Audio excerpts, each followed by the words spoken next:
Hi everyone, game of ഹാക്കിങ്ങിൻ്റെ first വീഡിയോയിലേക്ക് എല്ലാവരും വെൽക്കം ചെയ്യാണ്. സോ എന്താണ് ഗെയിം ഓഫ് ഹാക്കിംഗ്?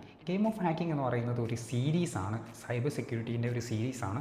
സോ ഈ സീരീസ് കൊണ്ട് നമ്മൾ ഉദ്ദേശിക്കുന്നത് എന്താണെന്ന് വെച്ചാൽ സൈബർ സെക്യൂരിറ്റിയിൽ ബേസിക്സിൻ്റെ പ്രോബ്ലം പലർക്കും ഉണ്ട്. ഇപ്പോൾ ഒരു കോർപ്പറേറ്റിൽ വർക്ക് ചെയ്യുന്ന ഒരാളാണെങ്കിലും അതുകൂടാതെ തന്നെ സൈബർ സെക്യൂരിറ്റി പഠിച്ചുകൊണ്ടിരിക്കുന്ന ഒരാളാണെങ്കിലും അല്ലെങ്കിൽ സൈബർ സെക്യൂരിറ്റിയെ കുറിച്ചിട്ട് ഒന്നും അറിയാത്ത ഒരാളാണെങ്കിലും ഈ 3 സ്റ്റേജിലുള്ള ആളുകളെയും എടുത്തു നോക്കിക്കഴിഞ്ഞാൽ തന്നെ പലർക്കും ബേസിക്സിൻ്റെ അകത്തുള്ള ഇഷ്യൂസ് ഒരുപാട് കണ്ടുവരുന്നുണ്ട്.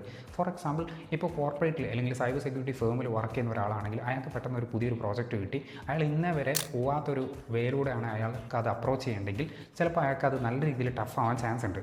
അതുകൂടാതെ തന്നെ ഇപ്പോൾ സൈബർ സെക്യൂരിറ്റി പഠിച്ചുകൊണ്ടിരിക്കുന്ന ഒരു സ്റ്റുഡൻ്റ് ആണെങ്കിൽ ആ ഒരു സ്റ്റുഡൻറ്റിൻ്റെ കേസ് എന്ന് പറയുന്നത് വെച്ചാൽ പുതിയ കാര്യങ്ങൾ പഠിച്ചുകൊണ്ടിരിക്കുമ്പോൾ ബേസിക്സ് ക്ലിയർ ആയില്ലെങ്കിൽ എന്തുണ്ട്, അത് പഠിച്ചെടുക്കാൻ നല്ല രീതിയിൽ ടഫാവും.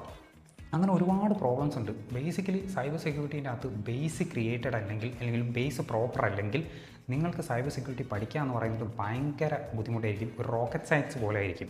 സോ നമ്മൾ ബേസിക്കലി എന്താണ് ഈ ഒരു പ്ലേലിസ്റ്റ് കൊണ്ട് ഉദ്ദേശിക്കുന്നത് വെച്ചാൽ ബേസിക്സ് നിങ്ങൾക്ക് ക്ലിയർ ചെയ്ത് തരിക എന്നുള്ളതാണ്. സോ ഈ ബേസിക്സിൽ നമ്മൾ എന്തൊക്കെ കാര്യങ്ങളാണ് കവറപ്പ് ചെയ്യുന്നതെന്ന് വെച്ചാൽ ബേസിക്കലി നമ്മൾ എന്താണ് സൈബർ സെക്യൂരിറ്റി എന്നും സൈബർ സെക്യൂരിറ്റീൻ്റെ ഒരു ഇമ്പാക്റ്റും അതേപോലെ തന്നെ അതെങ്ങനെയാണ് റിയൽ വേൾഡിൽ വർക്ക് ചെയ്യുന്നതെന്നും അതുകൂടാതെ തന്നെ റിയൽ വേൾഡിലുള്ള അറ്റാക്സ് കൂടാതെ എന്തൊക്കെ ടേംസാണ് നമ്മൾ നിർബന്ധമായിട്ട് അറിഞ്ഞിരിക്കേണ്ടത് എന്നുള്ളതും നമ്മൾ കവറപ്പ് ചെയ്യും.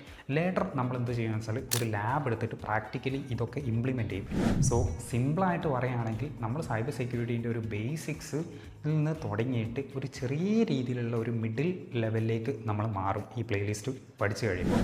സോ സൈബർ സെക്യൂരിറ്റിനെ കുറിച്ചിട്ട് ഒരു അറിവ് പോലും നിങ്ങൾക്ക് ഇല്ലെങ്കിൽ പോലും ഈ ഒരു വീഡിയോസ് കണ്ടു കഴിയുമ്പോൾ നിങ്ങൾക്കൊരു ചെറിയ രീതിയിലുള്ള ഒരു ഐഡിയ കംപ്ലീറ്റ് ആയിട്ട് സൈബർ സെക്യൂരിറ്റിനെ കുറിച്ച് കിട്ടും.